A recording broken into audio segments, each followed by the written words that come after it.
ആസൂത്രണ ബോർഡ് പരീക്ഷാക്രമക്കേടിൽ ഒടുവിൽ PSC വഴങ്ങി. അന്വേഷണവുമായി സഹകരിക്കാൻ കേരള PSCയുടെ തീരുമാനം. രഹസ്യാത്മകതയുടെ പേരിൽ വിവരങ്ങൾ തടഞ്ഞുവെക്കേണ്ട ആവശ്യമില്ല. മൂല്യനിർണ്ണയം നടത്തിയ അധ്യാപകരുടെയും ചോദ്യപേപ്പർ തയ്യാറാക്കിയവരുടെയും പേരും മേൽവിലാസവും മൊബൈൽ നമ്പറും അന്വേഷണ സംഘത്തിന് ഇന്ന് കൈമാറാൻ സാധ്യത.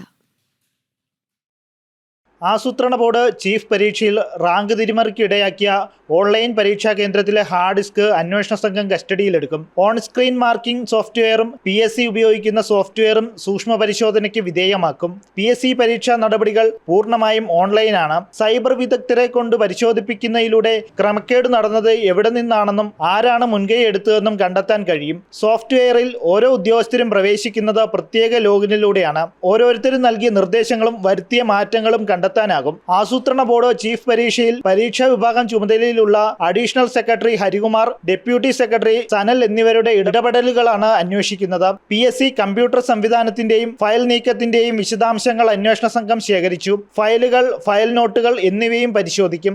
ആസൂത്രണ ബോർഡിലേക്കുള്ള ഉദ്യോഗാർത്ഥികളുടെ അഭിമുഖം നടത്തിയത് PSC ചെയർമാന്റെ നേതൃത്വത്തിലുള്ള ബോർഡാണ്. പല ഉന്നത തസ്തികയിലേക്കുള്ള നിയമനങ്ങളിലും അഭിമുഖത്തിന് ചിലർക്ക് ഉയർന്ന മാർക്ക് നൽകിയതും കണ്ടെത്തിയിട്ടുണ്ട്. അനധികൃത മാർക്ക്ദാനം ആർക്കൊക്കെയാണ് നടത്തിയിട്ടുള്ളതെന്ന് സൈബർ പരിശോധനയിൽ വ്യക്തമാകും. ചെയർമാൻ അടക്കം ബോർഡിലെ ഉന്നതരാണ് അന്വേഷണ പരിധിയിലുള്ളത്. അവരുടെ കമ്പ്യൂട്ടറുകളും സ്മാർട്ട് ഫോണുകളും പരിശോധനയ്ക്ക് വിധേയമാക്കിയേക്കും. സൂക്ഷ്മമായ പരിശോധനയിലൂടെ ക്രമക്കേട് നടത്തിയവരെ കണ്ടെത്താൻ സാധിക്കുമെന്നാണ് ക്രൈംബ്രാഞ്ചിന്റെ വിലയിരുത്തൽ. ജനം, തിരുവനന്തപുരം.